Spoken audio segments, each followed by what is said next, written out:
Good morning. The first item of business is general questions. At question number 1, I call Finlay Carson. To ask the Scottish Government whether it will provide an update on improvements on the A75. Cabinet Secretary Fiona Hislop. The Scottish Government recognises the strategic importance of the A75 and we're committed to improving safety, resilience and reliability for everyone who uses this key route. A number of improvements are being delivered on the A75, including the introduction of signalisation at the Cuckoo Bridge roundabout, which is expected to get underway this year. Design and assessment work to consider options for realigning the A75 trunk road with bypasses at the villages of Springholm and Crocketford is also underway and proceeding at pace, and this work will culminate in the identification of a preferred route option for the scheme in early 2027. Finlay Carson. I thank the Cabinet Secretary for that update, but the honest truth is the SNP have failed to invest in this road, and we've heard about a traffic light upgrade. In reality, the bypasses at Crocketford and Springholm are being funded by the UK Government, which means it's quite incredible that the Cabinet Secretary refused to meet with the local MP to discuss it. But in light of yet another accident in A75, this time near Gatehouse, which forced another closure, and following the tragic fatal crash earlier this month near Castle Douglas, on top of the daily near misses because of poorly designed junctions at the Hockavar and Twynham, how can the Scottish Government continue to justify its chronic underinvestment in this vital arterial route through Dumfries and Galloway? After a decade of inaction, is now not the time to commit to a fully costed, time-bound upgrade plan for the A75 to ensure the safety and economic viability of the local communities in the wider UK that it serves? Cabinet Secretary. So I am aware of recent incidents, most recently just yesterday in the Ardwall area. I have asked my Transport Scotland officials to work with local communities on the A75 in order to identify other improvements that can be made. But I will iterate in terms of the investment that he raises that since 2007 we have completed 6 major roads improvement projects along the A75 with a value of over £50 million and invested over £152 million to ensure its safe and efficient operation. Brief supplementary, Colin Smith. Thank you, President Officer. The reality is, Cabinet Secretary, the only investment on the table for meaningful upgrade work is from the UK Government for those bypasses at Crocketford and Springholm. So how much does the Scottish Government plan to invest in upgrade work going forward, given that roads are ultimately the responsibility of this Government? Cabinet Secretary. Recommendation 40 of SPR2 identifies the importance of continued investment and improvement in that area. We're almost damned if we do and damned if we don't. If we cooperate with the UK Government, we're getting attacked from it. You want cooperation or do you not want cooperation? In terms of the issues, I think the A75 strategic importance, particularly in relation to traffic with to Northern Ireland and also onwards to the Republic of Ireland, is really important. It's why I raised it with other UK ministers, including the Northern Ireland Transport Minister, when I met with them at the British Irish Council Transport Ministers meeting in Belfast very recently. So I do take this very seriously. I am engaging, and members will have to decide if they want cooperation or no cooperation. Question number 2, Jamie Halcrow-Johnston. To ask the Scottish Government what measures it has introduced in the last year to improve road safety across the Highlands and Islands. Cabinet Secretary. Over the past year, the Scottish Government has implemented a range of measures to improve road safety across the Highlands and Islands. These include £1.7 million for targeted engineering improvements on the A9 and £14 million for local authorities to improve road safety and introduce 20 miles per hour limits where appropriate. In 2025-26, a further £48 million will support a further range of measures, including national driver behaviour campaigns, targeted infrastructure improvements and safety camera deployments. This includes £20 million for local authorities to make local roads safer and complete the rollout of 20 miles per hour limits. Collectively, these efforts are designed to reduce the number of people being killed or seriously injured on roads across Scotland, including the Highlands and Islands. Jamie Halcrow-Johnston. Those of us who use the A9 or any of the other major or smaller roads across the Highlands and Islands will be well aware that visitor numbers are already increasing ahead of the summer. This time last year, I asked the Transport Secretary about some of the specific issues caused by campervan drivers, those using e-bikes and other visitors who are unfamiliar with roads which are often challenging and too often in a poor state of repair. So, is the Transport Secretary confident that the Scottish Government is doing enough to improve road safety across the Highlands and Islands in particular? And will she reassure me that she believes that my constituents are safer on our roads this year than they were last? Cabinet Secretary. So in relation to his concern about visitors, it gives me the opportunity, and I thank him for the question, to announce that we launched our Drive on the Left campaign this week. It provides clear practical advice for overseas drivers, including how to use passing places, navigate junctions, and the importance of staying alert and keeping left, particularly when roads are quiet. These resources are available on the Road Safety Scotland website, and we're working with tourism and hospitality sectors, including vehicle rental companies, to help visitors remain safe. And I would encourage him, and indeed all constituency MSPs and indeed regional MSPs who have visitors in their area, to please share that campaign material. Brief supplementary, Emma Roddick. Thank you, Presiding Officer. One of the challenges in the Highlands and Islands is that there are many people who drive on single-track roads who are not used to doing so, and frustration builds when there's a mix of people travelling too slowly and those that are driving too fast. So as we head towards another busy summer season, what advice would the Cabinet Secretary offer drivers in the Highlands, on our islands and elsewhere in rural Scotland? Secretary. So I would ask the member also to share the materials I was just talking about. I think it's all road users, and I think the point about it's those that live here as well as visitors need to be safe. We recognise that rural and island routes, especially single-track roads, can be challenging for those unfamiliar with driving there. Rapid weather changes, quiet stretches, she talks about driver frustration, and unfamiliar layouts add to risk. That's why driver behaviour and the communications we are working on, and I would encourage everyone to promote the materials that I referred to. Question number 3, Pauline McNeill. To ask the Scottish Government what its position is on whether the roadworks on the M8 in Glasgow will be completed by 2026. Cabinet Secretary. The M8 Woodside Viaduct is a complex project which involves constructing temporary propping in a constrained urban environment to enable repairs to the half joints which support the motorway.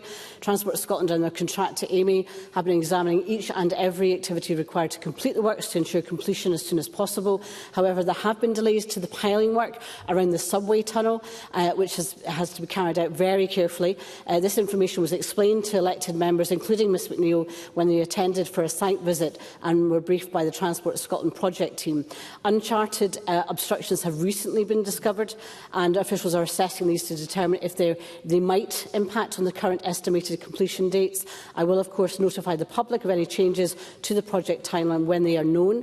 I acknowledge the disruption being experienced by the travelling public and local community, and appreciate the patience of road users. However, this work is essential to ensure the safety and the longevity of this section of the M8 for the approximately 150,000 road users who travel on this section on that motorway daily. McNeill.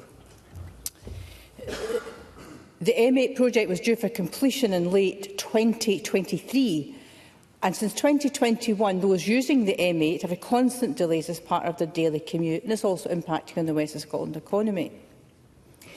We know the project is complex, and I'm glad the Cabinet Secretary has acknowledged the impact on the public. But these works are advertised as being complete at early 2026 on the website. So is the Cabinet Secretary at all concerned about Transport Scotland writing to me on the 21st of May, who now do not confirm the completion date, which is what I think the Cabinet Secretary is saying today, but the website says early 26. It's unacceptable that the public putting up with these delays are not getting up-to-date, accurate information. In fact, the website is just a showcase for Amy, as far as I can see. So will the Cabinet Secretary tell us and the public what has been done to bring the project in on scheduled time, or as soon as possible? Obviously, that would include overtime or anything else. I'm more than happy to ask officials to make sure the website is up to date. I've explained the recent issues, particularly around unanticipated concerns around that. I think what is unacceptable is to question the work that is required to ensure that this work is carried out safely. As of May 2025, props have been installed at 13 out of a total of 23 locations. 10 locations have been fully jacked, meaning that the load from from the bridge deck is being transferred away from the existing supports and onto the newly installed propping system.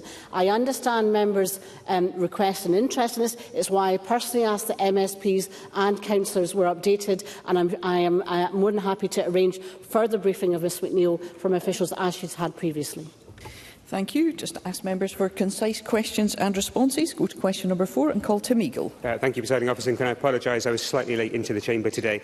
To ask the Scottish Government what feedback it has received from organisations, including sports and social clubs, regarding changes in the Protecting Vulnerable Groups scheme as a result of the Disclosure Scotland Act 2020. Minister Natalie Donovan. Disclosure Scotland engages regularly with sectors using its services. Feedback received covers a range of areas related to the PVG scheme, highlighting needs, questions and addressing what works well. The PVG scheme does cover a diverse stakeholder base, some of which have unique needs and concerns. But feedback is continuously addressed and has led to the provision of additional guidance for certain sectors, alongside training workshops and a dedicated stakeholder engagement function. Tim Eagle. I thank the Minister for an early discussion on this. A number of clubs have contacted me about a potentially unintended consequence of the changes to the PVG rules. We are fortunate to have many young people who support sports and social clubs before they are aged 16, but they must have a PVG in place as soon as they reach 16, and there is some confusion as to when they can apply for that, with clubs worried they will have to ask young people to stop volunteering, potentially for a period of months before a PVG is approved. Does the Minister agree with me that we don't want to discourage young people from volunteering, and can she clarify the latest from Disclosure Scotland as to when 16-year-olds can apply for a PVG and how that is being communicated to clubs? Minister. I'd like to provide that clarity today. In response to feedback, Disclosure Scotland has developed an exceptions process to allow children to apply for PGB membership from 15 years and 8 months, so it's active from their 16th birthday to stop what Mr Eagle has referred to happening. This is available across all sectors, including sports, and was put in place to support young people who leave school and move into a regulated role as their chosen career or a further education pathway, which can include training or work in sports coaching. The exceptions process requires that the child makes a paper application, and this will be processed to commence from their 16th birthday. But as a result of what Mr Eagle has raised with me today, we will look at the guidance and work with BSDS on the information being provided to ensure that it reflects an accurate position. Thank you. Question number 5, Richard Leonard. To ask the Scottish Government how its policies to support Scottish culture and heritage ensure that the contribution of prominent figures such as trade unionist Michael McGahey can be honoured. Cabinet Secretary. The 2023 Culture Strategy for Scotland aims to extend the view of culture to include the everyday and emerging, the established and more formal, recognising each community's own local cultures and encouraging collaboration across partners to realise the transformational power of culture. It is by recognising that culture and heritage brings us together, celebrates our achievements and reminds us of our shared past that communities can also examine the contribution of key figures at the centre of our history, such as Michael McGahey, who was an early champion of this Parliament. The Scottish Government has demonstrated our commitment to the culture sector and heritage sector with an increase of over £34 million in 25-26, and this takes us to over £50 million more in culture funding than in 2023-24. Richard Leonard. Thank you, Presiding Officer. Today marks the centenary of the birth of Mick McGahey, born in Shotts on this day in 1925. He described himself as a product of his movement and his class. Self-educated, internationalist in outlook, never afraid to hide his politics. Isn't this a life to be celebrated? Aren't these values to be revered? So what is the Scottish Government going to do to nurture future generations of trade unionists and to ensure that working class history is properly recognised in our cultural heritage and properly taught in our education system? And wouldn't our politics today benefit from a bit more of the principle, the honesty and the integrity which Mick McGahey stood for all of his life? Cabinet Secretary. I thank the member for his tribute to Michael McGahey on the anniversary. of his birth. I do recognise his role. Indeed, as a young nationalist, I engaged with McGahey on a personal basis in terms of dialogue and debate, and he took time to listen, he took time to debate, and I think our politics would be far better if there was more listening, more engagement and understanding of people from different persuasions. I also recognise that there are existing monuments. I was very struck by the monument that's in the George V Park in Bonnyrigg, unveiled in 2006. It's a very simple, rough-hewn block of stone. It has a low relief profile of Michael McGahey and a dedication which includes his quote, "We are a movement, not a monument." So the members' recognition that trade unions, education, all different aspects, these are all part of our culture and our heritage, and I would encourage everyone to recognise that the Scotland that we want is a Scotland that embraces all of that, and there's ways of articulating that in lots of different means and measures. Question number 6, Colette Stevenson. Thank you, Presiding Officer. To ask the Scottish Government how its budget aims to benefit people in East Kilbride. Cabinet Secretary Shona Robison. The Scottish Budget delivers across the whole of Scotland against this Government's priorities to eradicate child poverty, grow the economy, tackle the climate emergency and ensure high quality and sustainable public services for people in East Kilbride. This will include over £820 million of funding for South Lanarkshire Council. Colette Stevenson. I thank the Cabinet Secretary for that response. From national insurance hikes to cutting winter fuel payments for pensioners, the UK Labour Government's reckless decisions are having a huge impact on people and businesses in East Kilbride and across the country. Locally, I have heard from community groups who cannot get access to a community space to carry out their valuable work due to local Labour cuts in South Lanarkshire. Meanwhile, the Council is spending around £49 million on PFI repayments this year, a toxic legacy from the last Labour government, and our communities are paying the price. Could the Cabinet Secretary outline the additional money being given to South Lanarkshire Council this year and how the Scottish Government supports grassroots and community organisations to continue their valuable work?